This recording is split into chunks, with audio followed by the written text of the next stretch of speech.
have noted on the other evenings that we would devote a little time to certain marginalia concerning General Pike and some of the points in connection with his life and research which we think may be of interest to those of our students who are searching for better foundation work in early comparative religion.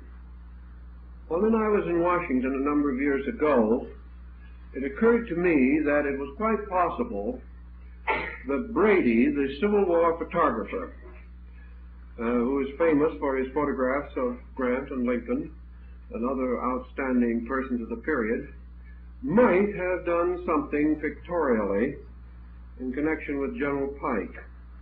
The House of the Temple did not have any records that such were the case, but I browsed around Washington and I found out that Brady had taken some pictures of General Pike, and I was able to secure one which I think is not too bad, for it shows the general in one of his most natural and picturesque postures, working with his oversized German pipe, which he greatly favored. This is one of Brady's photographs of General Pike, taken probably in the early 80s, or when the general was, as he called it himself, in the prime of his advancing years, which is a rather good term for it, I think. So I thought perhaps it would be nice to show you this picture, and later, why, you can look at it more in detail if you wish to. We seem to be without any place to put it, so we hope the general will not feel humiliated. I'm sure he would not. Now, also in connection with this point, I'd like to make a few remarks based upon an early study of General Pike, which records a phase of him which I do not find in any of his official biographies.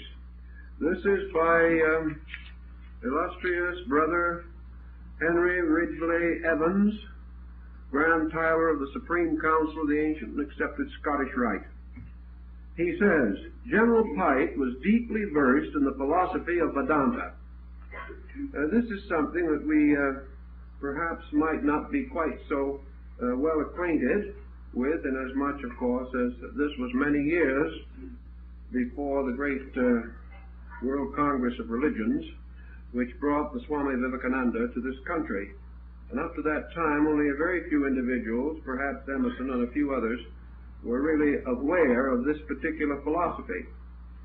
The author of this article continues, with all his studies in the mysticism of the Orient, he ever maintained his mental equipoise, his fine analytic and discriminating power. All that he wrote was tempered with philosophic insight. He fully appreciated the spiritual profundities of the Vedas and the Zend-Avesta, and sought to link the Orient with the Occident. He was indeed an emperor of the East and West, which incidentally is a Masonic term, whose true symbol was the double-headed eagle. This point that he was acquainted with and familiar with, a subject such as Vedanta, sort of moves him again into a slightly different category when we are studying the things that he did. A little human episode, I think, is indicative of Pike's position.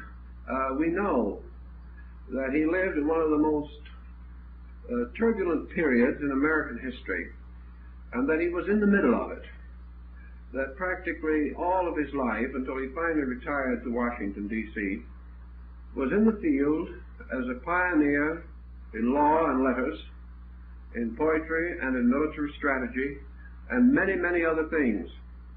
But in the year 1886, John Hallam was at that time writing his biographical and pictorial history of Arkansas. Incidentally, Pike had been one of the first citizens of Arkansas. Begged General Pike to give him some facts concerning his varied and picturesque career. Pike complied with the request, remarking, I have often refused to write an autobiographical sketch for publication, not through delicacy or modesty, but because I could truly say with the needy knife grinder, story, God bless you, I have none to tell, sir. None I know that would be worth anyone's reading.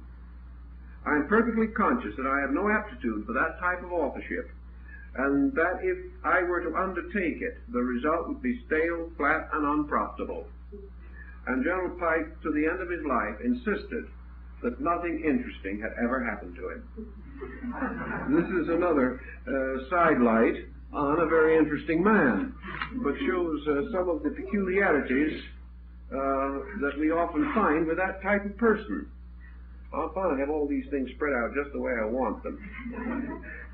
Now, I want to point out one situation that Pike faced early in his studies of comparative religion, because I think it has a direct bearing on our work this evening. While he was still practicing law in Arkansas and recovering from the numerous trials and tribulations of the Civil War, he was working on his manuscripts, and one of the most interesting of these is the Indo-Aryan deities and worship, in which he attempts a study of the Rig Veda. In introducing this subject, Pike goes over most of the available authorities of his time and points out that there is a serious difficulty which no one seems to have been able to solve.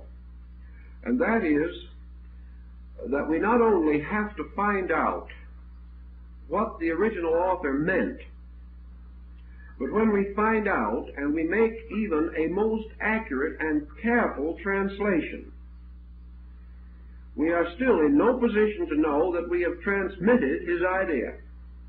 This is a very difficult situation, because we have to use words that were unknown to him.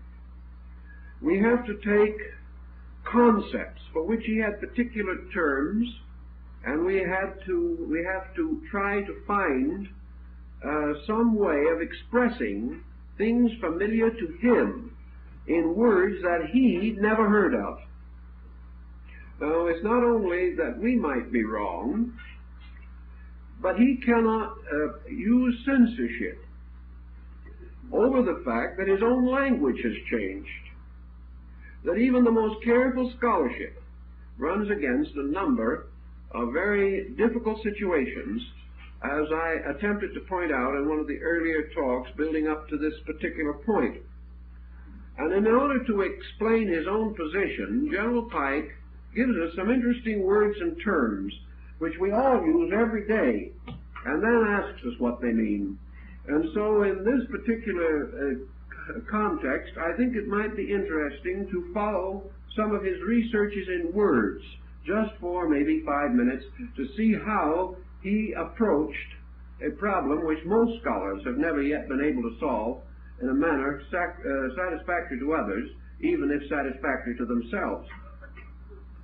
As a very good scholar in Latin and Greek, Pike chose a good many of his terms for consideration at this moment from these languages because of their gradual descent into our popular tongue. He starts here by using or giving us the word sacrament. Now, there is a term which we think we know what it means.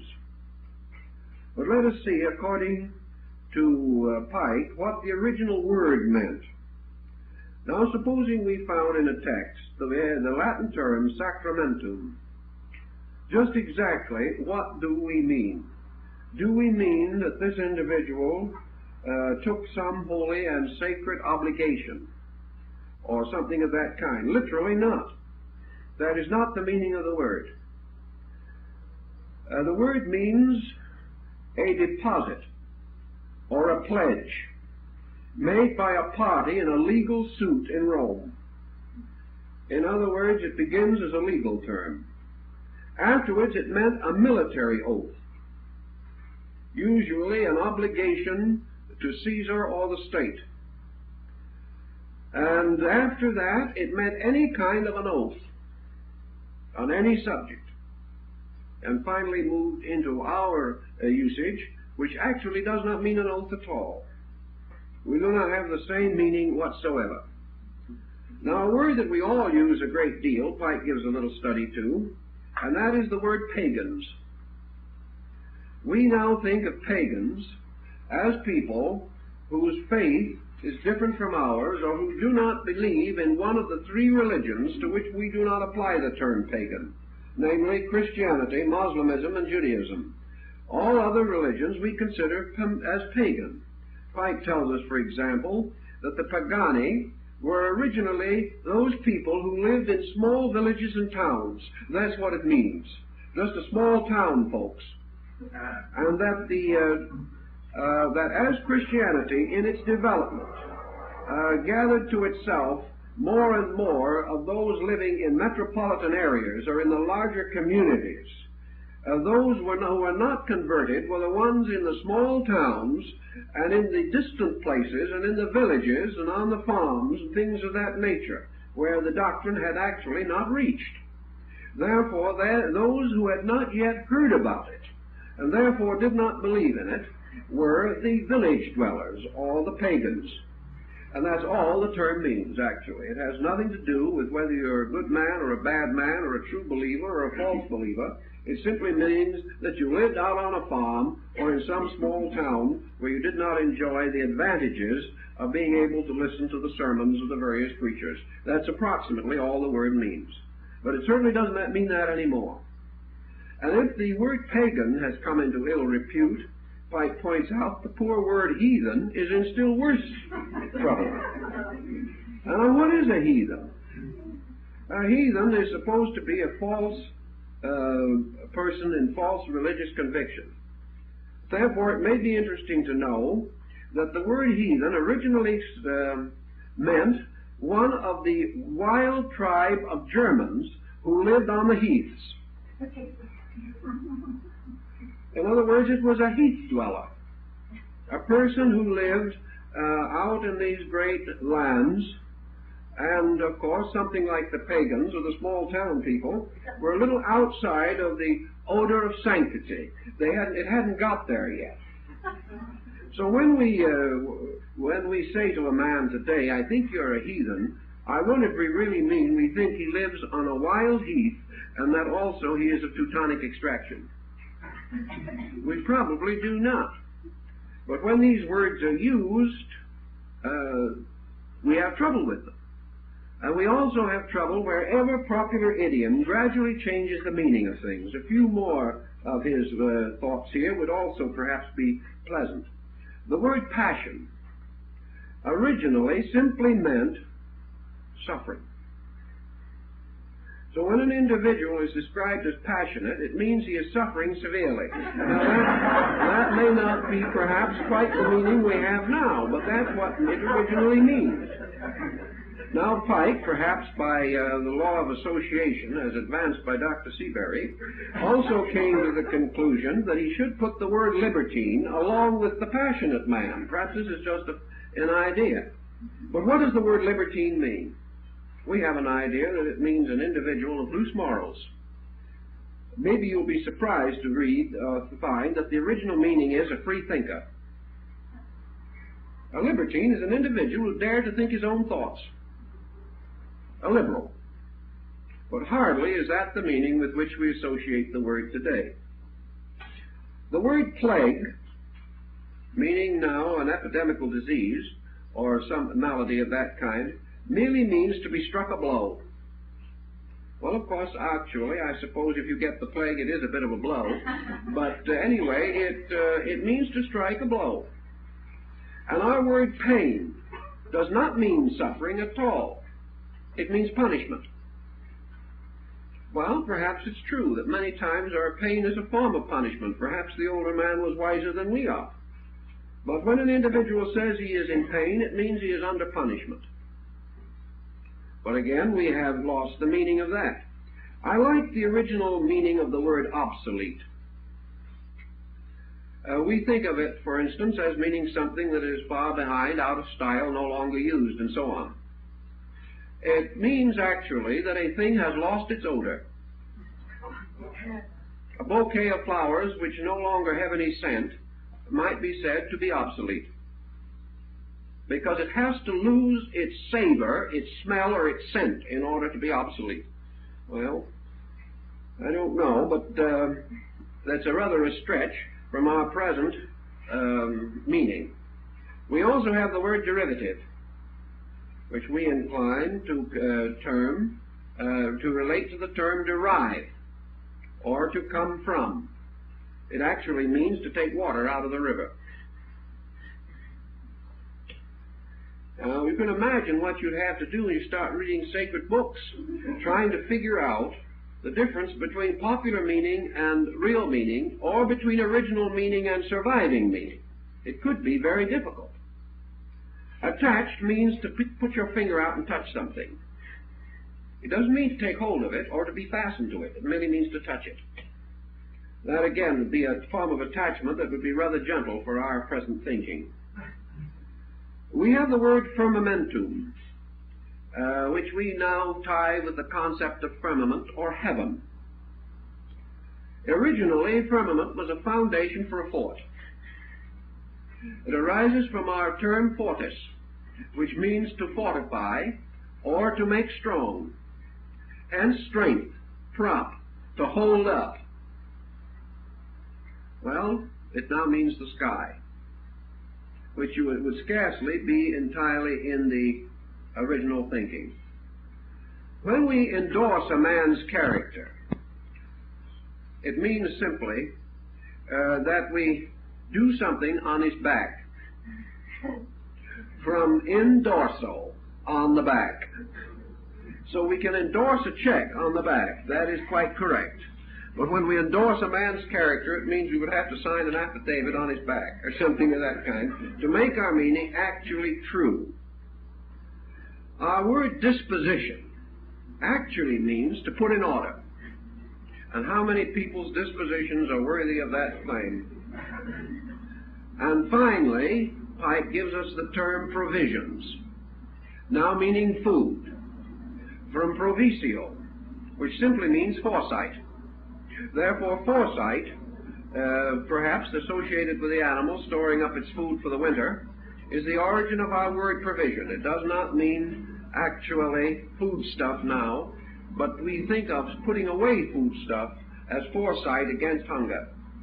Now, these are examples that he gives to show what happens when you start trying to put languages together, or take them apart for that matter, and that it's much easier sometimes to take them apart than it is to put them together. And he also points out that it is much easier to differ from the authorities than it is to correct them. And that difference is easy, but to come up with something that is really solutional is not quite so easy. So this is another little insight, not only into his thinking, but perhaps into relatively important thinking for all of us in connection with the exactness of terms. Now, in his researches into the Persian religion, Pike takes an attitude which perhaps is rather important to us. It might mean that before we get through with it, we'll spend a good deal of the evening on his attitude, but I think it is one that is essentially valuable. And strangely enough, he does not make this basic concept from a quotation from the Avesta, or one of the sacred books of the Persians, but from the Phaedo of Plato. He quotes Socrates, where Socrates says of the great initiatory institutions of the ancients, "It well appears that those who established the mysteries, or secret assemblies of the initiates, were no contemptible personages, but men of great genius, who in the early ages strove to teach us, under enigmas, that he who shall go to the invisible region without being purified will be precipitated into the abyss, while he who arrives there, purged of the stains of this world and accomplished in virtue, will be admitted to the dwelling place of the deity. The initiated are certain to attain to the company of the gods." This is from Socrates. Now, this is basically the premise upon which a very large part of his Avestan researches are based. First of all, then, let us try to restore his thinking. According to Pike, the researches in the early and basic religions of the Persians have led him to certain conclusions. One is that what we call the stream of the ancient Persian wisdom is one of the earliest streams of religious knowledge in the world. That it probably goes back far enough so that Pike says in the opening of his lectures on the Aryas, referring to the Rig Veda, he says the second oldest book in the world. He does not at that point name the oldest, but from the general consensus of his thinking, he does not believe necessarily that the Avestas are the oldest, but he believes that the stream of tradition, which later became embodied in the Avestic literature, is one, if not the earliest, certainly the earliest that we can identify of the great wisdom religious systems of the world. Now, Pike apparently had some reservations concerning the interpretation of the Persian sacred writings by the Persians themselves. He seems to have taken the ground that the ancient Persian writings are not much more available to the average modern believer today, and are not available in very much better condition than the sacred writings of most other great peoples. In other words, he takes the attitude that there is a peculiar and strange dark curtain that has fallen over all religions, that this curtain fell at some undetermined date, and he likes to symbolize it by the fact that each religion of the world passes through the experience of losing the key to its own doctrine. That this key becomes lost. The books don't become lost. The descent of the hierarchs, the priests, and the teachers, this descent does not seemingly cease. But there seems to be a point in all the religions of men where certainty fades away, and where in the place of certainty man falls into opinion. And in the place of assurance of things, he falls into interpretation, about which there is an endless divergence of opinion. And Pike takes the point that wherever there is a tremendous division of opinion, there is a poverty of fact, because we are not divided on any matter in which we are certain. We are divided by our uncertainties, particularly in matters of religion and philosophy. And if the primordial religion of man was available in its original pristine beauty, Pike takes the ground that probably no one would resent it or oppose it, but that all down through time there has been a falling away from the power of exactitude, and that in this great drift of ages, marked by the destruction of ancient works, by the scattering of peoples, by the gradual interchange of racial beliefs and doctrines, that the purities of the lines of descent of tradition have gradually been corrupted. So that today, as he expresses it in his own words, religion has gradually moved into the position of a powerful ethical structure of believing, and that religion today is measured by the individual's acceptances of certain things as true, the acceptances of certain ethical codes, about which there seems to be less division of opinion than upon more abstract theological questions. Thus men still are more or less agreed as to the nature of honesty, but they are not at the moment in very solid agreement as to the nature of first cause, or any of these great abstractions which mark the foundations or beginnings of practically all of the world's faiths. Thus Pike takes the attitude that there is a key which opens the structure of these ancient teachings, and that this key is lost. If not lost, it is unfortunately mislaid. It is not available to us when we most need it and most want it. And in the place of this key, men have fashioned many keys, and some of them seem to fit fairly well. But it was Pike's opinion that these keys did not actually turn the lock correctly, that they did not make available the point which is of the greatest basic interest or the greatest basic value. Pike then points out that his assumption is based upon a number of points which he considers to be highly relevant.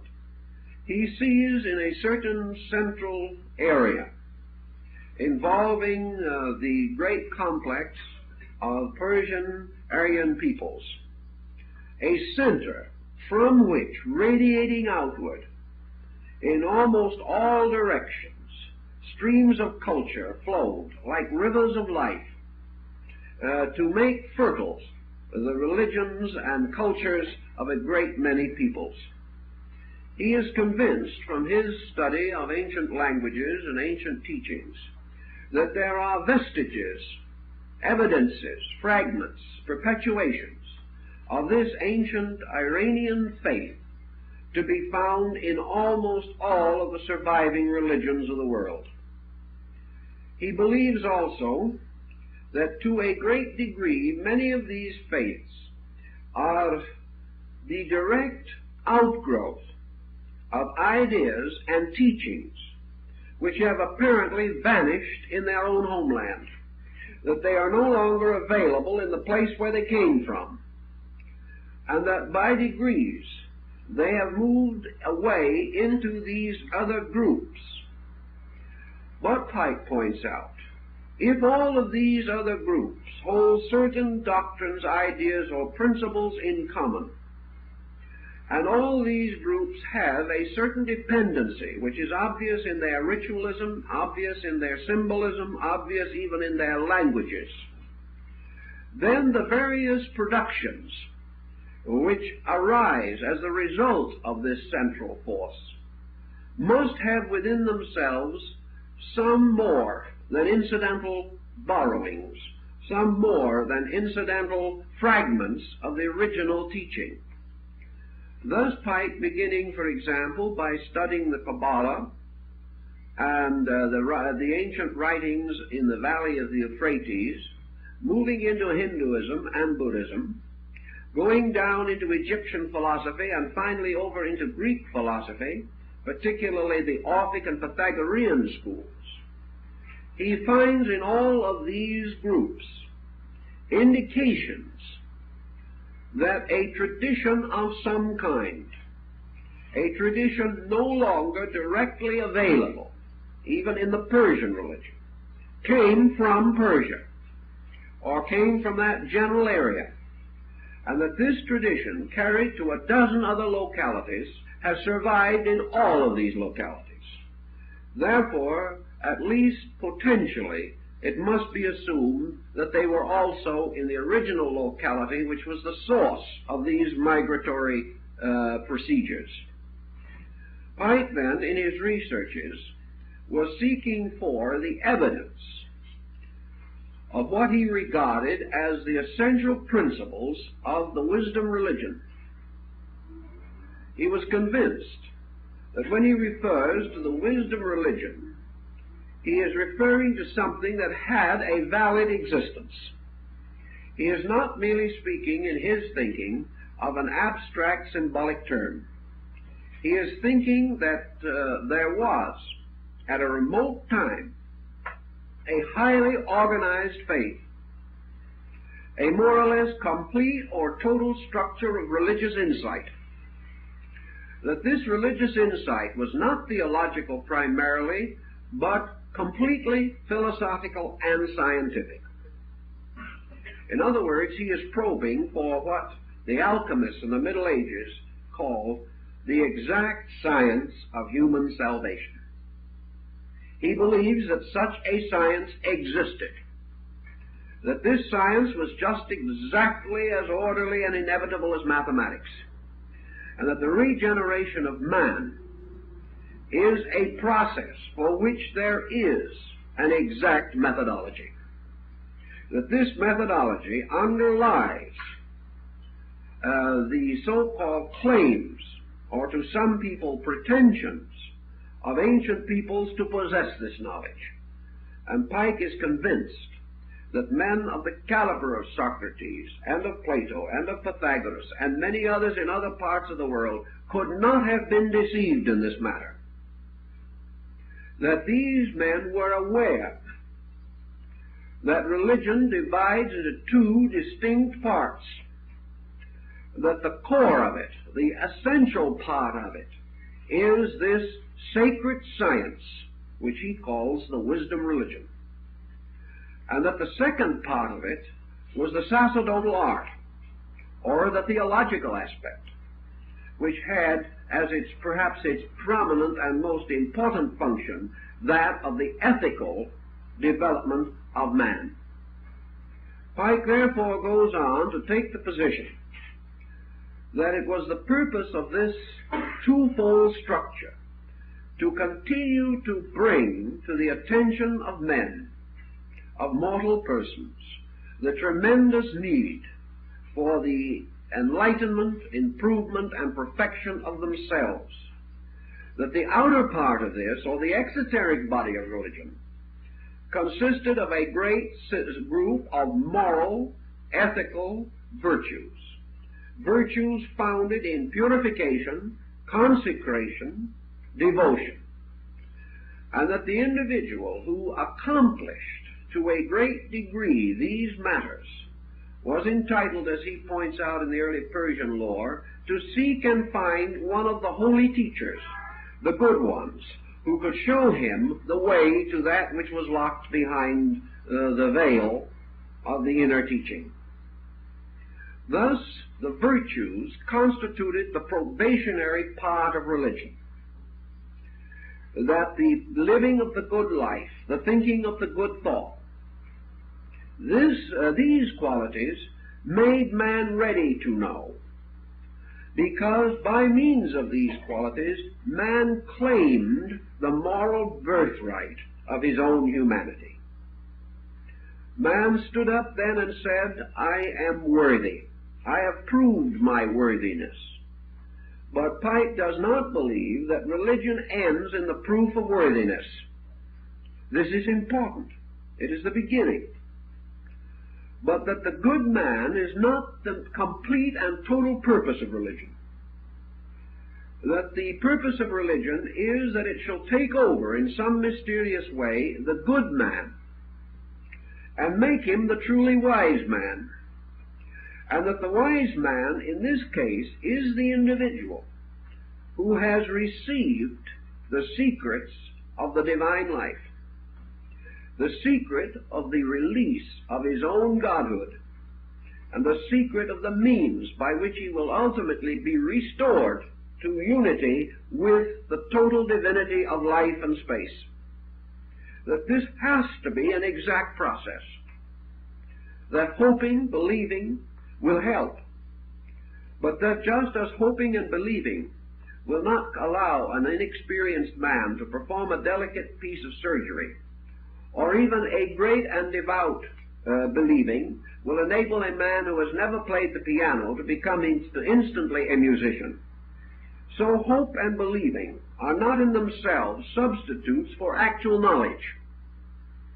That they are the moral forces by which man is sustained in his search for knowledge, but that this knowledge stands apart, stands like some strange mysterious sphinx upon the desert of waiting, and that this sphinx, locking within itself the secret of man's divine birthright, that this sphinx must be questioned by a knowing Oedipus who is able to take from the sphinx the secret of its riddle, and thus end forever the mystery with which truth is shrouded. To attain this purpose, then, Pike begins to search what he calls the monuments of time, to discover whether his position is valid. In his work on the Indo-Aryans that we have just mentioned, Pike says in the preface that this monograph was never intended for publication. It represented only his own research, and it was not published until many years after his death. It was simply the record, the daily record of his own searching. It was the step-by-step unfoldment of his own purpose. And he said many steps had to be retraced and taken over again, and that he had to discard along the way many of the most attractive so-called discoveries that he had made. And he insists in this preface also that as a lawyer, as a thinker, as a man of training, he did not reason from a conclusion. He tried to reason toward one, keeping his mind open to negation even to the end, willing to accept any absolute truth or complete fact, even though it swept away the entire work that he had accomplished. His purpose was, if possible, to reveal what he felt might be there, but which he could not accept until he had subjected it to the most careful analysis. But at the end of his writing, he tells us that he was fortified in his hope, and that although much vanished along the way, and he was forced to break with many authorities, long held as almost sacred, he came finally to the conclusion that the evidence in favor of the original concept was irrefutable, and that this evidence perhaps is nowhere as obvious as it is in this circle, this diameter of the wheel, in which the various nations of the world all indicate that they shared with him this absolute conviction that there was a universal knowing, a universal wisdom reality, and that this universal wisdom reality was certainly of far greater antiquity than we are normally inclined to suspect. Searching further in this field, Pike felt conclusively necessary that we begin to push back the historical boundaries of what we term the era of light. Instead of assuming that light came to this world 3,000 years ago, or 4,000 years ago, or that man became a sapient creature 5,000, 6,000, 10,000 years ago, that we have to begin to push back this search for the origin of the enlightened man. Actually, it was Pike's conviction that man as man was created or fashioned or came into existence, whether by evolutionary or other processes, that the human being from the beginning possessed the instinct of intelligence, that this instinct of intelligence, gradually developing over a great period of time, accomplished far more in its so-called early phases than we are inclined to suspect. Pike rejects actually and completely the emergence of an enlightened man 7,000 or 8,000 years ago. Even though we cannot, by means of any existing historical record, discover the rational pre-Egyptian, the rational pre-Greek, the rational pre-Semite, Pike insists that this being existed, or that these beings existed, and that actually the streams of our tradition are far older than we suspect, and what we call history is nothing but the record of the decline of truth. Now, the reason why it is a record of the decline of truth is that it, like the history of a man, is a long unfolding record of his death. Because that part of his history, which is concerned primarily with his life, actually occurs before he is born. In his prenatal period, man is growing. From the moment he is born, he is dying. The moment birth takes over, the forces of crystallization begin to set in. And in this process of gradual dying, man passes through varying degrees of death process.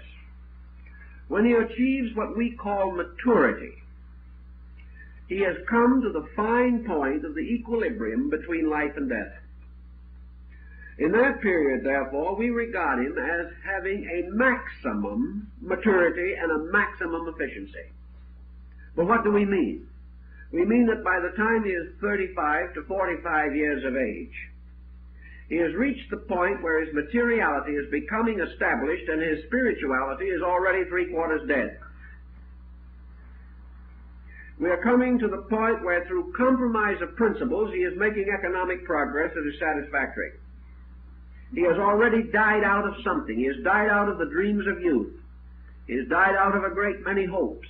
He is becoming factual, which is another term for crystallized. Therefore, the history of our peoples, the history of the world as we know it, is the gradual process of man dying. Now, it cannot be a total picture because men are forever being born. But a moment an institution, a system, an ideological structure comes into existence, that moment it begins to die. So we have the long record of things fading away. And the things that fade first are the memories, apparently, of old things, of first things. Because in the struggle of life, we forget the dreams of youth. So by degrees, we reintegrate or reorganize our concepts, becoming ever more practical, ever more factual, discarding as lore, legend, and fairy tale things that were once the real values of our lives. Thus we have at the root of history, legendary and lore, golden ages and mysterious heavenly abodes. And as we got wiser and wiser, which means in this case deader and deader, we began to forget these things and lose them. First thing you know, we began to say these legends are for children. But children are the young, children are the alive. Therefore there is an aliveness gradually fading away. And Pike makes a long and careful study of this aliveness. He makes a very painstaking research to show why and how each generation has persecuted the prophets. How each generation has little by little revised and restored and reinterpreted and reintegrated, and every time it did it, something was lost. Until finally, great things were reduced to the ignorance of man, which is the exact reverse of our basic process. Instead of man rising to greatness, he drew greatness down to himself until it became less and less great. And the less great it became, the more willingly he accepted it. But when it reached a certain degree of not being great, it became such a caricature of itself that man began to ridicule the procedure and reject the very things which he had himself had brought about. Thus, out of the gradual degeneration of things also rose skepticism, or a general disillusionment about knowledge or the essence of fact itself. This position causes Pike to look back, and he would like to find, or like to believe from his researches, that the great structure of this basic doctrine was in a strange, pristine purity between 7,000 and 10,000 years before the beginning of the Christian era, perhaps much longer. But he wants to be as conservative as he can. He believes that this revelation, this basic knowledge, preceded the first of the Zoroasters. He believed that they drank at its fountain as all others did. He believes very definitely that the entire philosophy of the Zoroastrian doctrine is rooted in this thing, which, like the mysterious principle at the root of Zoroastrianism itself, an absolute, an infinite, an ultimate and utter state of existence, that this eternal life itself was man's primordial symbol of eternal wisdom. that this mysterious power at the very source of things, Ahura Mazda, or whatever level, he goes beyond and behind that concept also, but that this creating power, the source of all wisdom, the one who communicates to his saints and sages, the mysterious power that is forever the oracle, was not merely the voice of a deity, not merely something that appeared in thunders, but was actually a statement of the existence of a holy order, a sacred body of enlightened beings, human by nature, with a strange but total penetration into reality. And that everything that has since followed has come from that, and has gradually in the course of time fallen away from that, until we have relatively forgotten the original teachings of the ancient ones of the earth. Now let us see how Pike would proceed with this, because he realized that he would be open to criticism for such a statement. He would realize that someone would say, but these persons could not have known this. They could not have known that. Certainly we have made some advancements in knowledge. Certainly as we look back, we find indication of man living in a more and more primitive state. Certainly the whole trend of our concept is that man has arisen from darkness into light. Pike, however, doesn't think so. Pike says man has fallen from light into darkness because of a false estimation of what constitutes light, or perhaps a false definition of the meaning of darkness. Whichever term you wish to use, man has come to a false explanation of the meaning of the term, or a false concept of origin based upon it. Now Pike then points out another interesting situation, namely that when we would destroy truth, we must complicate it. We must make it difficult. And the more difficult we make it, the more difficult it is for anyone to find out anything. Of course, Pike does not use the story, but I think I have told it, but it is a rather cute one, to the effect that one day two men were walking along side by side, one a human soul and the other the devil. And right in front of them was another man walking by himself. And the man in front leaned over and picked up something, looked at it, and slipped it in his pocket. And the man with the devil said, "What did he pick up?" And the devil said, "Oh, this man has just found a small grain of truth." The man with the devil said to him, "Well, that's going to make it pretty tough for you, isn't it?" The devil said, "Oh, no, I'm going to help him organize it." Now, Pike's thinking on this is exactly this point. He says, we assume that the motion from the primitive to the sophisticated is evolution. And Pike says, I doubt it very, very severely. I think we have longer words to say it with than ever before, but I do not think we know as much about what we're saying. Gradually, by degrees, we have fallen into this opinionism, which, as Heraclitus says, is the falling sickness of the reason, and as a result, we know much about many things and very little of the fact beneath things. So Pike, going back to the beginning, says it wasn't necessary for this ancient body, whatever it may have been, to have been able to square the circle. They didn't need to know trigonometry and calculus. They did not need to write histories. They did not need to compile philosophies. They did not need to develop or originate religions per se. For the simple reason that all of these things belong finally not to the spreading of wisdom, but man's combating of ignorance. Instead of assuming that these are the way man came to know, actually they were the ways in which man began to search for something lost, or something that he believed to be knowable, but which in its substance eluded him.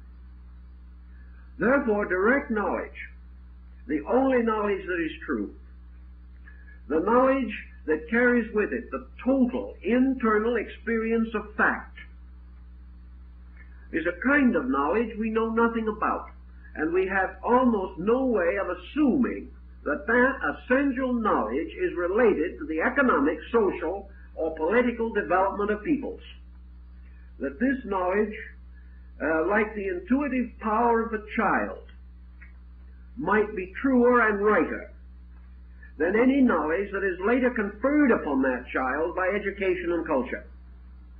Thus, the ancient ones of the earth were those, in Pike's thinking, who were the natural knowers, those who had not been led into error, and therefore did not have to be led out of it. He assumes that man naturally was endowed with faculties for the purpose of experiencing truth, and not for the purpose of fighting ignorance. That until man himself created ignorance, it did not exist. For ignorance is an artificial state in nature. Ignorance is not necessary. It originates in false instruction. It originates in systems by means of which man's intuitive and natural faculties are blunted, in which he loses the capacity for the immediate apprehension of fact, and must therefore depend for knowledge upon sharing the opinions of others. Pike therefore refers to these ancient ones of the earth as the lodge of the old teachers, the holy ones of old, those to whom we have constant reference. And he points again to his circumference, and he points out that every religion and philosophy of man traces itself back to a period of legendary and lore when wisdom was universal. In other words, we can think perhaps of the Greek just as a simple example. But in the beginning was the golden age, when there was no poverty, no ignorance, no sickness, no suffering, and no death. This was the divine era. In the ancient childhood of the world, in the oldest Hindu writings, we find originally this world ruled benevolently and eternally by the gods. There was no disobedience, there was no sin. Although the point is rather congested in the opening chapters of Genesis, this point also exists, that presumably the original man lived in a paradisical garden, and here the Lord walked with him in the evening, and he was not ashamed, and he was in communication with the creating powers that had fashioned him and brought him into existence. The same is true of the Egyptian religion, for in the dawn of things there was the golden age, the age of peace and joy, the age before the gods retired to their Olympian strongholds, the age in which nothing but life and peace and happiness prevailed. We find it even among savage people. We find it among our American Indian tribes. For in most of their little local legends, although they are feeble in comparison to the great theological systems of the classical nations, they all begin with the idea that man was happy. None of them begin with the fact that he was miserable.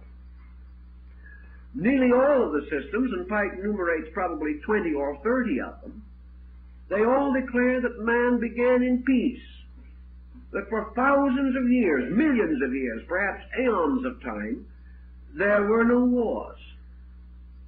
Then, in one way or another, rebellion set in. There was war in heaven. Some of the angels resisted their Lord, and there was the battle between Michael and Lucifer in the old Jewish legendary. Someone became selfish. Someone became corrupt, and the great and splendid pageantry of the divine will was mutilated and deformed and in measure destroyed by the rise of human will.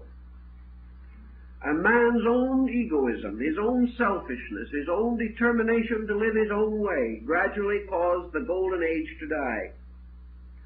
Pike's one point, however, is well taken, that if we accept that legendary and mythology and lore belongs to a kind of subconscious memory of man, a memory which psychology perhaps says goes back to human infancy with its irresponsibility, but this again only symbolic of collective infancy, the rise and dawn of peoples.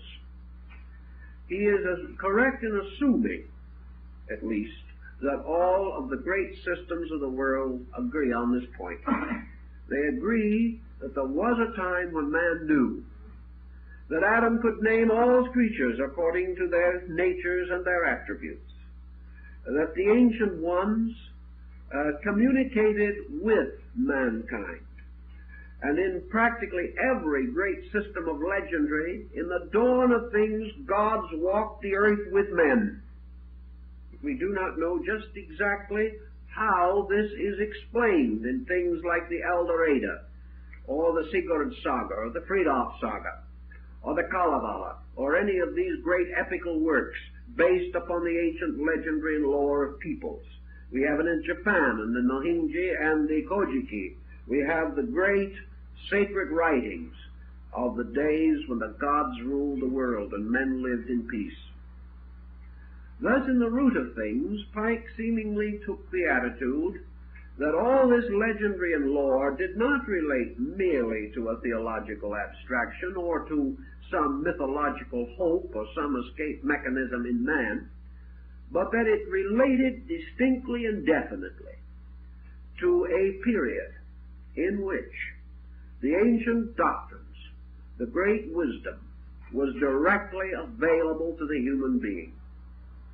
Directly available to him because he then possessed, by the nature of infancy, the total kind of purity, the total kind of innocence, by means of which he was without sin. Meaning, of course, if we want to go back to the Chaldean and follow Pike's thinking, without sin means not moonstruck, because sin was the ancient goddess of the moon. Therefore, without lunacy, without the moon madness, without this strange thing that led man into illusion, for which the moon was an ancient symbol. Regardless of how we want to think of it, let's see how Pike now begins to defend his position. He defends his position by pointing out that as each of the streams left this central core land and began to establish themselves as separate nations and peoples, began to cause the rise of what we might term existence on an individualized basis, that the first thing that each of these groups did was to restore or recreate or perpetuate what he is referred to by Socrates in this quotation which I read, the state mysteries. Now, the state mysteries lie not at the decadence of people, but at their roots. For by the time of the Orphics, 1400 years B.C., the great mysteries of the Greeks were already in decline. By the rise of the Osirian cycle in Egypt, the great mysteries of the Egyptians had fallen, been revised, reformed, regenerated, and fallen again a dozen times. 20 groups leaving an area all performed the same action. May we safely assume that the area from which they came was unaware of that action, in the sense of never having performed a similar action? May we assume that a certain pattern would proceed out of a center, but the center itself would be unaware of the pattern? Would it be possible that these migrants would have carried something with them that did not exist in the place they came from? And as all of these peoples did bring this, Pike is of the assumption that somewhere in the background of this great Indo-Aryan or Iranian-Aryan culture was the archetype of the great house of the mysteries. That this great house of the mysteries was not necessarily a temple, was not necessarily a great building. Perhaps it was the mysterious grotto, ornamented with stars, into which it is said the Zoroasters disappeared and remained in a kind of waitingness to return. Perhaps it was almost anything. Perhaps it was later symbolized by the great Institute of Meru in India. But whatever it was, Pike was convinced that it represented an assembly or an aggregate of enlightened and informed persons who at that time were responsible for the great pattern which was to arise in the religious and philosophic and even scientific worlds, inasmuch as the roots of all knowledge were in this core, even though the knowledge itself was as yet undeveloped by man. If Pike is correct, and he gives a great deal of supporting evidence that is rather difficult to refute, to say the least, then he takes the position that the great sages, the great scholars, and he wisely points out that these words that we use now have no real meaning in this pattern, that it represents a quality or a condition of enlightened beings totally different from our concept of the term enlightened beings, because we're using our own words for something else. But the best we can say is that there existed a core of knowers whose knowledge was real, whose knowledge was relatively, at least, absolute, whose knowledge exceeded that of any age that has followed them, and that the whole great search is the effort to recover it. Now, we might say that this is a very retrogressive look, that what we are actually looking for is a great and brilliant future and not an illustrious past. But Pike would cut through that entire point, and in his discussion of the matter of time, he brings out this very simple situation, that the individual who falls under the illusion of past, present, and future is defeated already. He will never find, because he is now applying time to a situation that is timeless, and that therefore nothing that is real is old or new. The fact that it existed 50,000 years ago does not make it old. The fact that it may be more completely realized 50,000 years from now does not mean that we will discover anything new. For that which is, like the eternal nature of being itself, is eternal. Therefore, we are quibbling when we talk about truth going out of fashion, or old-fashioned or new-fashioned truth. The only thing that can ever go out of fashion is untruth, and we're in trouble until it does. Consequently, what we are not searching for is a dead past. We are not searching for that at all, nor are we striving to bring a dead past to life.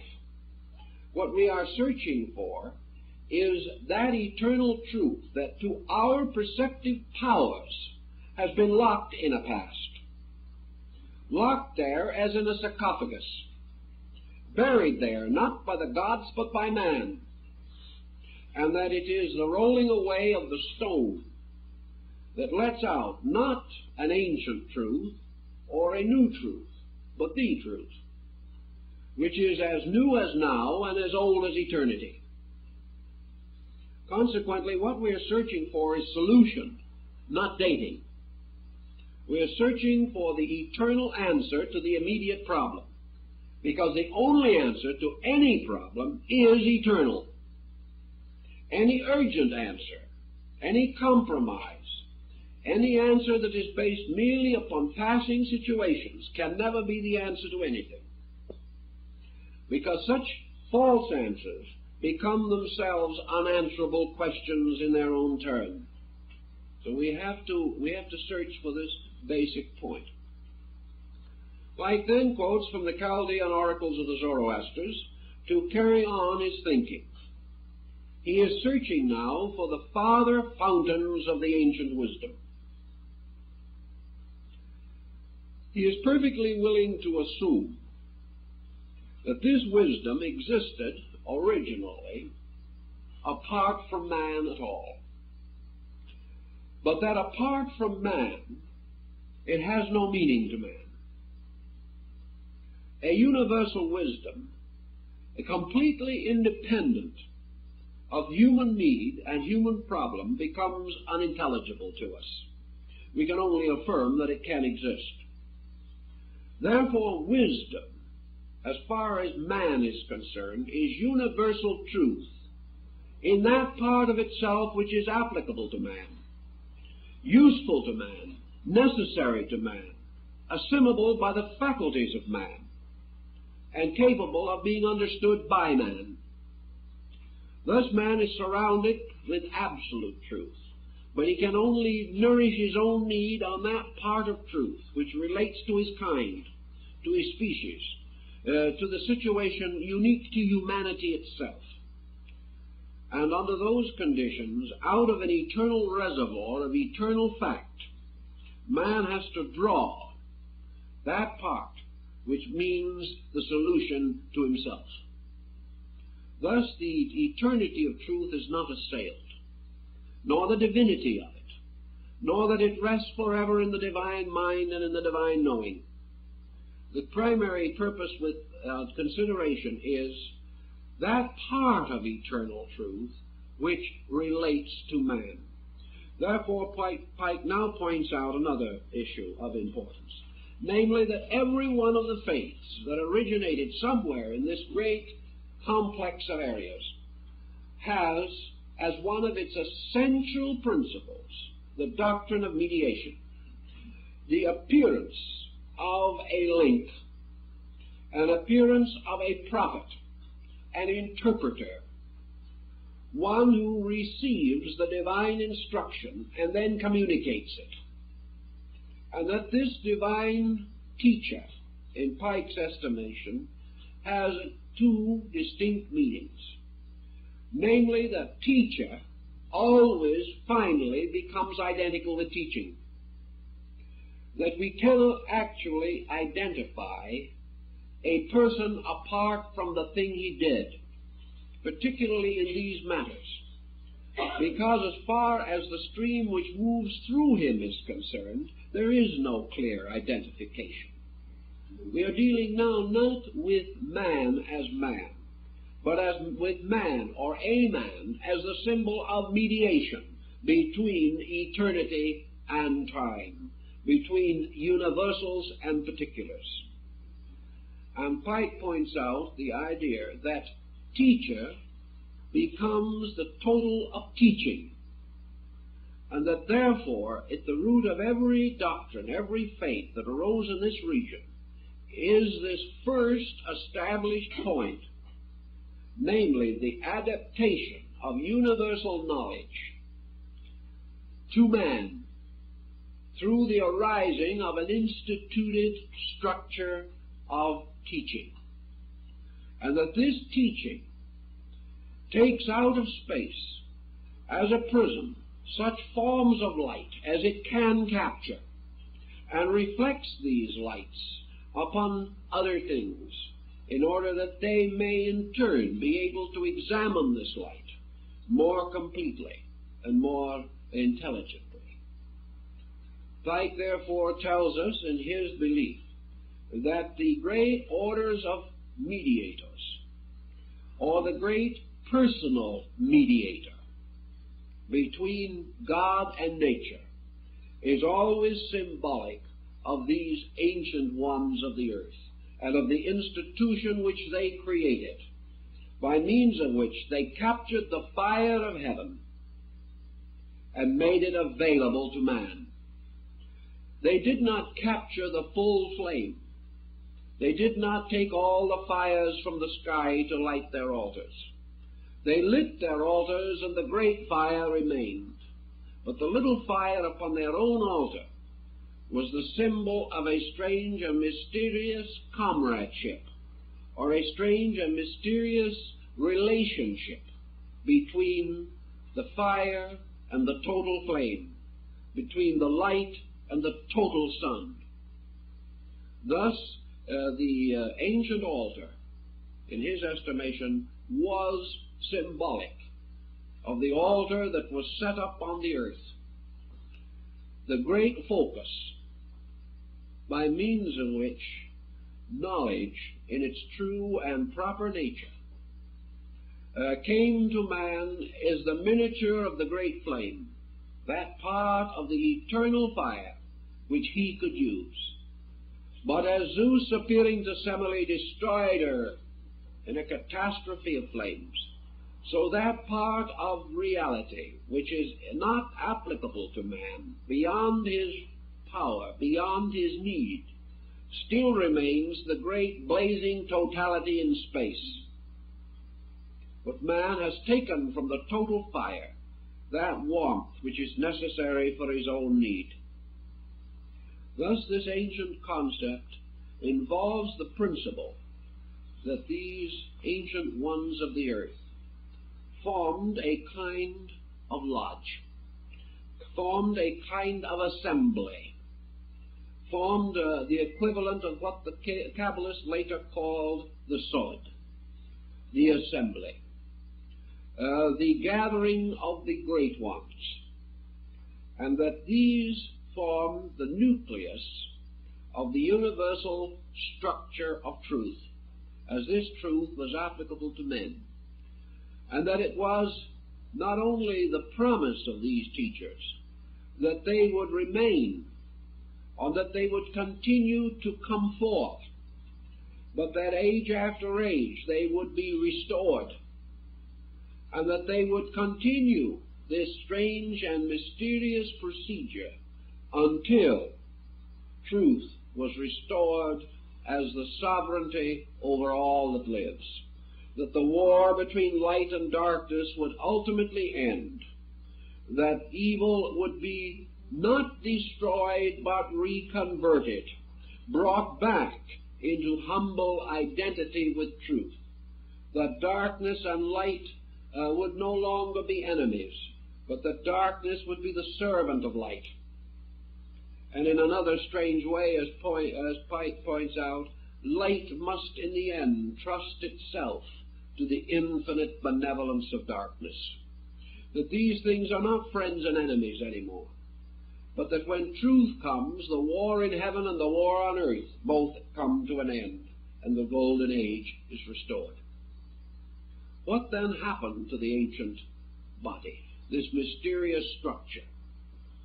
Plato, I think, gives us a clue to this in the story of the lost Atlantis.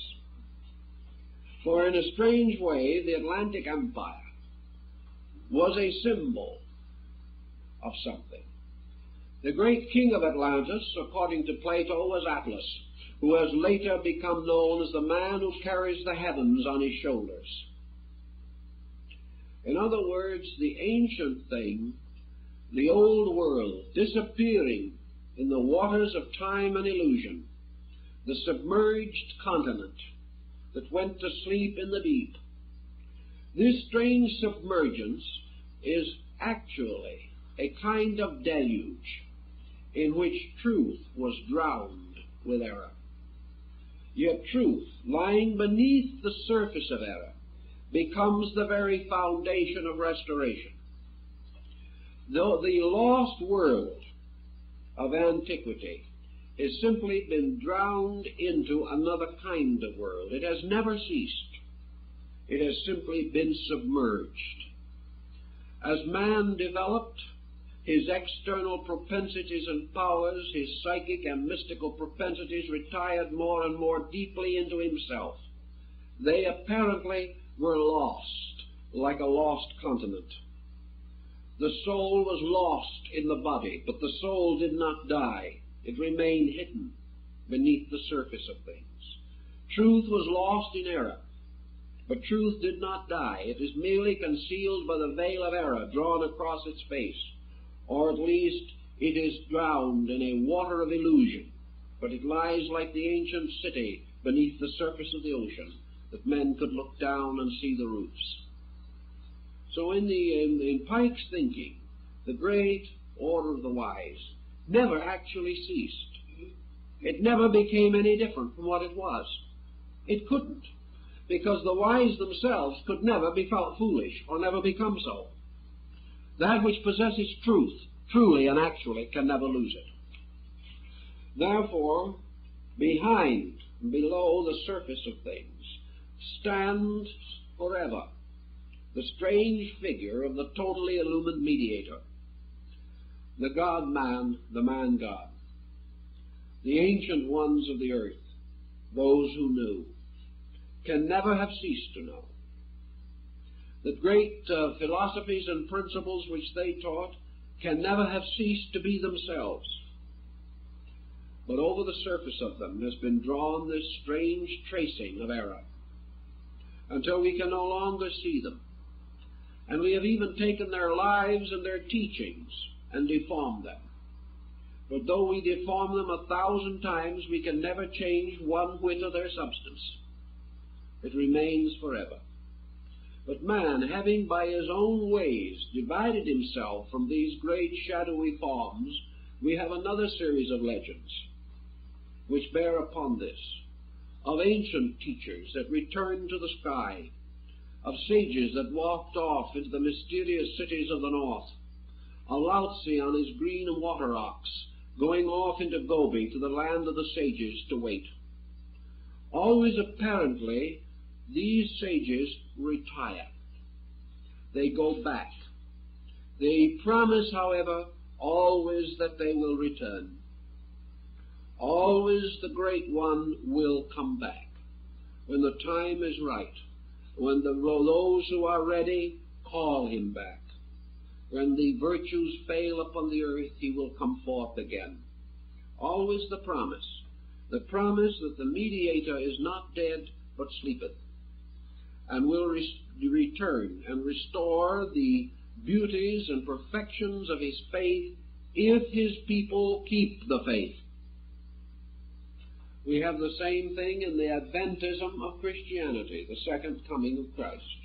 The idea that the Great One will return. But always your truth symbol keeps the covenant by a second coming, which seems to imply, beyond all doubt, a first appearance. And the restoration of truth, as a term, means the restoring of that which has already been, not that which has never existed.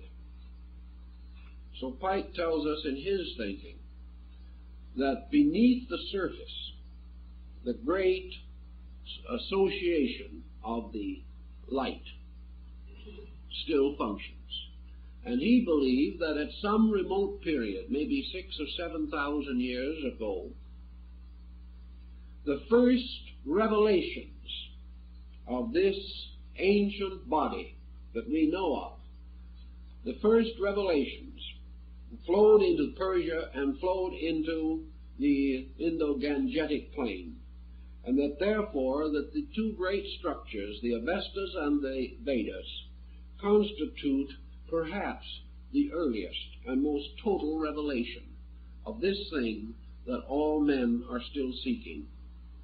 He was convinced that then the streams continued to flow, flowing into many directions, and that in all these flowings there was a root in reality, but that as the streams flowed forth, mixed and mingled, passed over various types of earth and gathered impurities, their currents became abrupted and broken, rapids came, the waters were muddy and defiled, and in the end, men used these streams merely to till their fields rather than to redeem their souls, and that the great stream of this faith gradually disappeared into the earth like water after rain, until man can no longer find it. And that in the place of it, he has a great group of secondary institutions built upon the ethical phases of the ancient faith, but without the keys to its ancient doctrine. In discussing the subject of the Zoroastrian fire principle, Pike also comes to certain conclusions that he regards as very important. He tells us, deriving much of his thinking from his own acquaintance with transcendental magic, he tells us that fire is not only a symbol of deity, not only a symbol of purification, not only a symbol of light, not only an emblem of the sun. It is more than any and all of this. Fire is the symbol of the great chemical agent. Fire is the symbol of the power that works the great alchemical regeneration. Fire is actually, therefore, the tremendous agent, the master builder. Fire is represented in some legendary in the heroic figure of Tubal-Cain, the ironmonger, the man who is able to pound the swords into plowshares. Fire is the temperer of iron, and by means of it iron is hardened into steel, and from this steel is fashioned the sword Noton, the sword of the Volsumen. It is also the sword Excalibur, the mysterious sacred emblem of the Arthurian cycle, and it is finally that sword of quick detachment, by means of which we are able to take the snaky branches of the banyan tree and cut them off, freeing ourselves from illusion. And it is also the sword of Damocles, hanging over the banquet of Dionysus of Syracuse, the sword suspended by a single hair, which can fall and destroy man. It is the two-edged sword coming out of the mouth of the great figure of Revelation. It is the sword, the golden blazing sword of the cherubs guarding the gates of Eden. This sword is a flame. This flame is itself a symbol of the great art, the tremendous science, by means of which all things passing through the fire are made new. There is a strange meaning. This fire is also the light that lighteth every man that cometh into the world. This fire, which burns forever upon the altar of the human being, is the fire of life, the fire in the blood, the fire in the heart, which is truly the altar, the living altar of the soul. But this fire to Pike was a symbol by means of which he was convinced that the signatura rerum, the seal, the true signature of the great order, which lay at the root of things, was stamped upon the ancient peoples who worshipped it, knowing why they worshipped, knowing the mystery of fire, knowing, as the ancient Rosicrucians knew, how to make fire burn in water, and how to make water feed fire as a fuel. That behind all of this was the statement of the science that later came into existence in alchemy, in Hermetic philosophy, in Kabbalism, in Buddhism, in the Vedanta, in the yogic doctrines of Patanjali. The fire, this mysterious power, which if it be lifted up and subjected to the rules of science, will draw all things unto it. Therefore, that by the fire was now meant the operative mystery of truth. That while many things are speculative, the fire by its own virtue and its own symbol becomes the difference between the fire of truth and the coal light of intellect. That it becomes the power of the universe made available to man so that he may see in the night of his own ignorance. This fire man did not invent. He merely released it. The wisdom of the great ones of the earth man does not create. He releases it. It comes to his knowing because it is always present, and becomes either the consumer of him or the enlightener of him. The great art, then, is that this fire must burn away the dross, that this fire must temper the weak metal, that this fire must be fed upon body until it becomes master of body, consuming all things that are not itself. This is then the mysterious fire of the Samadhi and the Nirvana of Buddhism.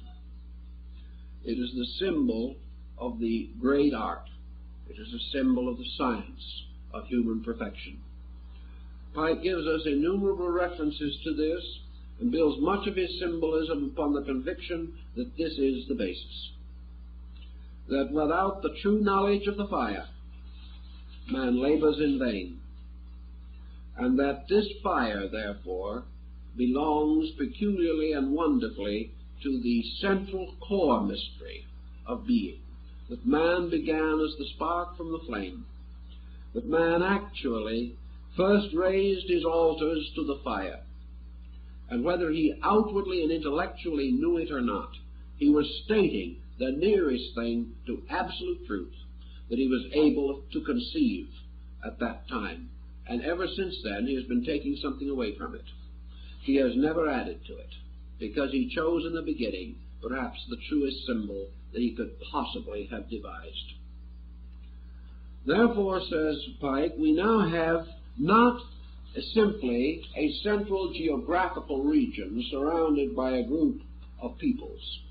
We have a central psychographical quality, represented now by the ever-burning fire. The fire which, according to legend, has never failed, even though historically perhaps it has. But this fire is now surrounded by a series of other fires that have been lighted by its torch. And wherever this fire springs up, it seems to tell us that the one torch lit it. And this circumference of fires, gradually spreading on and on, like the mysterious campfires in the sky of the ancient Sioux warrior waiting for death. These fires going on have created roads or paths, because the way they traveled becomes a road for anyone who wishes to travel back. Consequently, in all parts of the world there is pilgrimage. Pilgrimage back to the father fountains, back to the parent fire. And around the fire is a wall, a great structure to protect the holy place, like the strange walls around the tabernacle in the wilderness. Walls have been built to guard the sanctuary, that the profane may not enter. And these walls, in Pike's thinking, are the walls of faiths, that they are not actually enemies of the fire. They are guardians. They stand almost like armed cherubs, guarding the 12 gates to the holy land of truth. And these cherubs with flaming swords will not permit the uninitiated to enter in to the sacred ground. Therefore, these religions have gradually become systems of discipline. They have become ways of purification. They have become the pronaos of the temple, the outer part, the porch. And no one can enter the sanctuary who does not first pass through the porch, to be challenged by the guardians, like those who entered the ancient Egyptian mysteries. And unless they have the right word, unless they are able to prove their fitness to go on, the door does not open, and they remain outside. Only those who are permitted to pass these gates have right of entry. Pike points out in 1878 that it's a little a pity that religions have not recognized this very significant point, that they, like the flaming cherubs, are the guardians of something superior to them all, and that therefore this idle controversy as to which one is the holiest among them is one of the worst wastes of time in history, and furthermore the greatest cause of cruelty perhaps the world has ever known. That in attempting to vie with each other, they have forgotten that they were created to stand guard. They were created as gates, leading not to themselves, but through themselves, to that which was the substance of them all.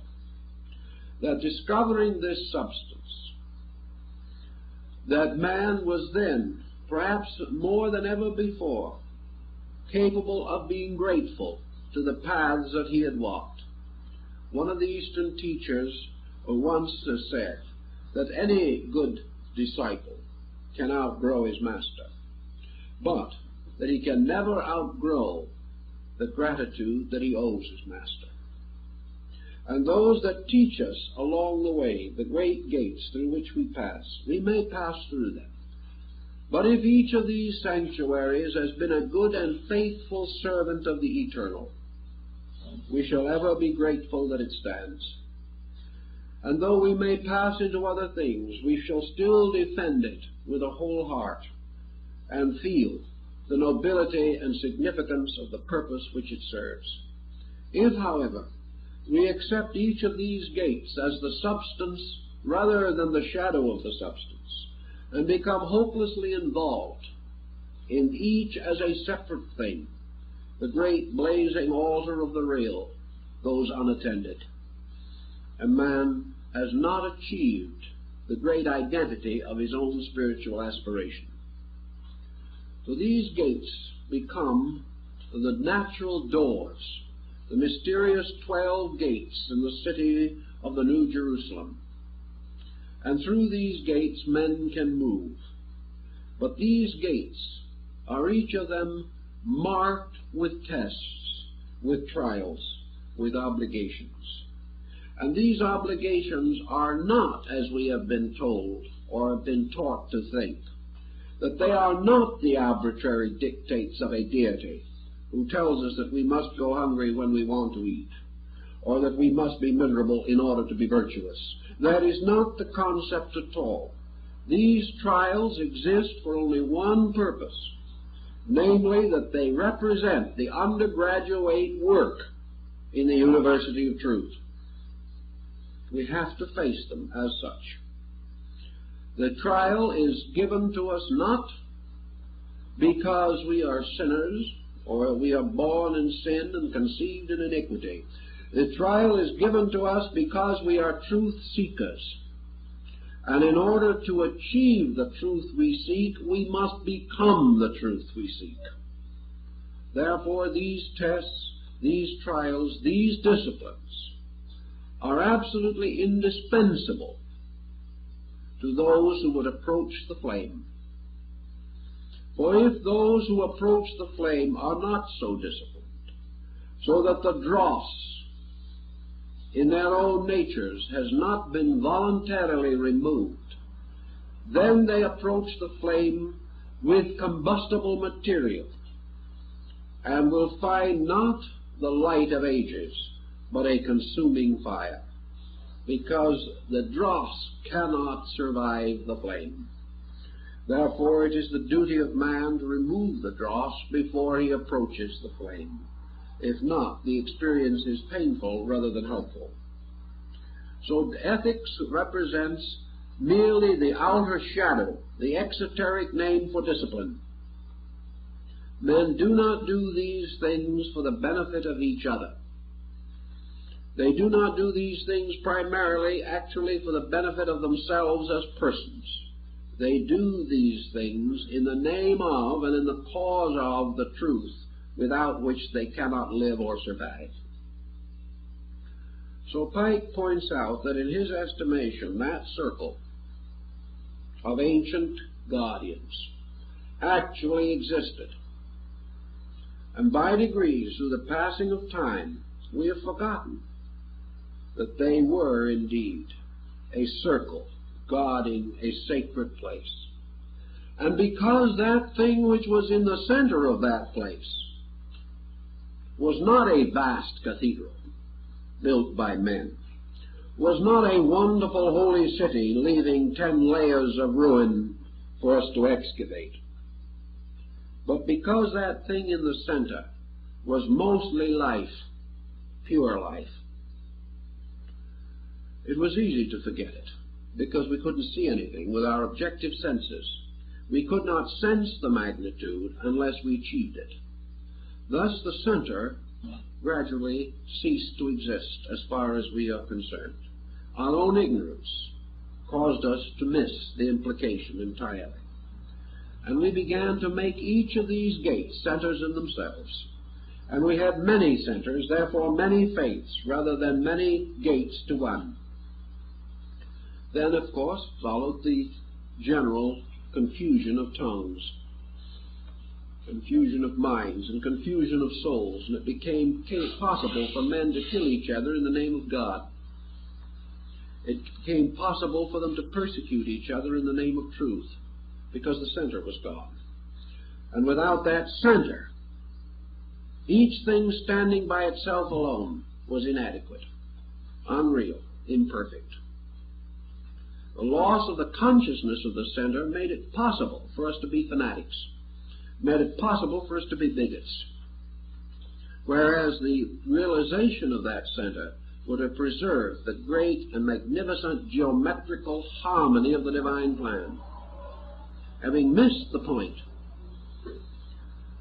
we did not, however, miss it without some redeeming factors that we realized it, because these gates were originally created with the correct purpose. Pike is convinced that they were. And he is also convinced that these gates, when in the course of ages a faith failed or a religion ceased, and therefore a gate was left untended, that immediately out of the structure of the general pattern new gatekeepers came, who were also to remain the custodians of these gates. Therefore all religions were not founded at exactly the same time as separate sects. They might be founded over a period of 20,000 years. Yet still, actually, they are those gates. And the gate factor itself never changes.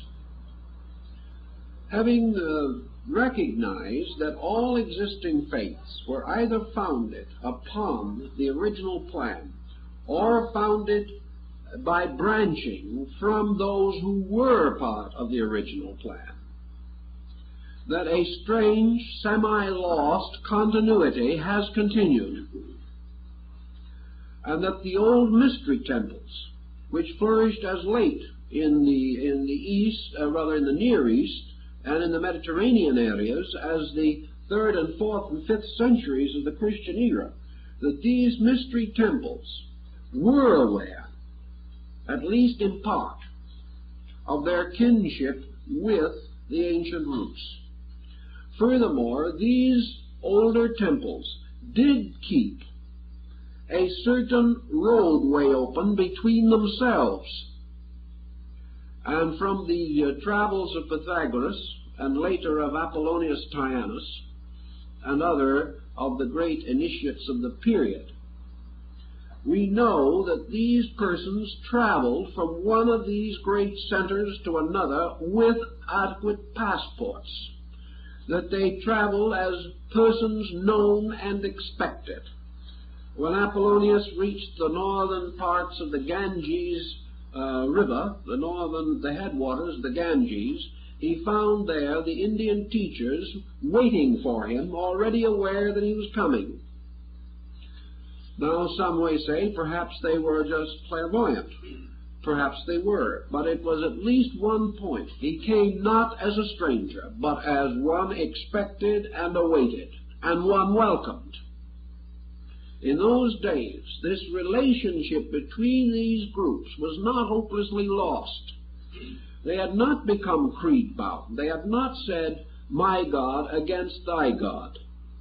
or they already had achieved and had maintained, as Pythagoras tells us, the realization that in all the various areas that he visited, and he visited over 20 of the great religious systems of Europe, the Near East, the Far East, and North Africa, that they all taught the same doctrine and they all knew it. And that was as late as 550 BC. They knew it. And yet, in the intervening 2,400 years, this knowledge has been generally lost. So we have an interesting evidence that knowledge has gotten lost even after history has been able to record it. Pike is therefore convinced, and I think he has a very strong story in his behalf, that this knowledge of being waves leading in to this great central fire core, this knowledge existed, probably generally known as late as Plato and Socrates, perhaps a little later. Less generally, but somewhat widely known as late as the 6th century A.D. Still known in some areas to the present time, but comparatively unknown to what we call Western culture. That this factor is known in Asia and in North Africa, I have reason to believe. I discussed some of these problems with some very learned Copts in Cairo, and they assured me that these facts were fully known to them. But these peripheral groups, almost untouched by the rapid so-called progress of the Western way of life, these are not listened to any more than are a few of the learned Sufis and dervishes who also know, nor certain of the very learned Taoists and Zen monks who also know. These things are not totally unknown. They are totally ignored by the majority of Western peoples. But the concept leads into the next important point, and that is that from the ancient mysteries we have by natural heritage, as Pike points out, in incorporating part of this ritualism and symbolism into the Scottish degrees of Freemasonry.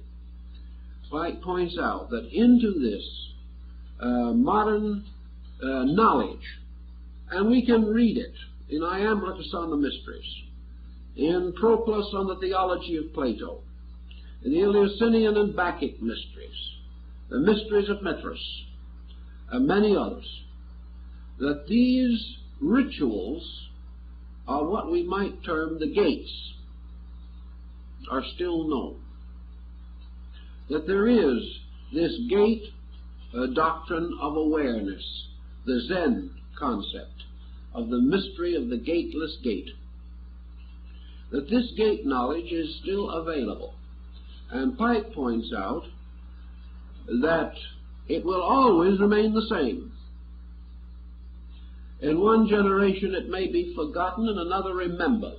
Perhaps sometime Vishnu must be born again to bring the law out of the depths of the ocean, where it had been stolen away by giants. But regardless of what happens to the law remains. And man must come finally to the old road that leads to the law. And these ancient institutions, the mysteries, gradually bestowed part of their insight, but only a part, upon the rising theological systems that succeeded them in most areas. But each time this transmission was made, something was obscured by a heavier layer of symbols, until it became less and less easy to see the facts. But Pike points out that once you possess the key, not necessarily the great key that unlocks all truths, but now merely the point of view, which is the key, the discrimination to recognize landmarks, as some of the Freemasonic brethren call them. If we can see and recognize the landmarks, we will recognize the fact that no faith has ever been without them. We can also recognize that in every generation, in every religion, a few have recognized them and have quietly gone into this quiet search along the mysterious thread of Ariadne that led out of the labyrinth of confusion into the broad light of common sense. Out of all this consideration, then, Pike tells us the essential remains. The mysteries, as we knew them then, have mostly fallen ruin in time. They have, however, bestowed themselves as moral forces and as intangible but real values upon those things that succeeded them. And these, in turn, have, in one way or another, perpetuated, often without knowing it, certain peculiar doctrines, certain particular arrangement of emblems and patterns, whether in music, in art, in literature, or architecture, or scripture, science, philosophy, religion. These different groups have all perpetuated the key.